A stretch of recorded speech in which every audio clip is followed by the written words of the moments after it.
Zabbuli Ey'ekikumi. Zabbuli ya Dawudi. Okusaba okuwanirirwa. Owulire okusaba kwange, Ayi Mukama, otege okutu eri okwegayirira kwange. Mu bwesigwa bwo ompitabe, ne mu butuukirivu bwo. So tosalanga musango gwa muddu wo, kubanga mu maaso go tewali muntu mulamu alisinga. Kubanga omulabe anjigganyizza emmeeme yange, akubye obulamu bwange n'abusuula wansi. Antuuzizza mu bifo eby'enzikiza ng'abo abaafa edda. Omwoyo gwange kyeguvudde guzirika mu nda yange, omutima gwange gwennyise. Njijjukira ennaku ez'edda, ndowooza ebikolwa byo byonna, nfumiitiriza omulimu gw'engalo zo.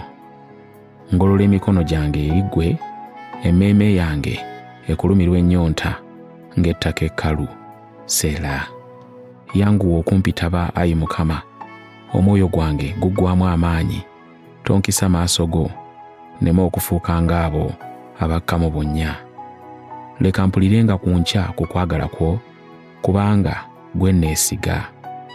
Ontegeeze ekkubo eriŋŋwanira okutambuliramu, kubanga nnyimusa emmeeme yange eri ggwe. Omponye, Ayi Mukama, eri abalabe bange, nziruka okujja gy'oli, onkuume.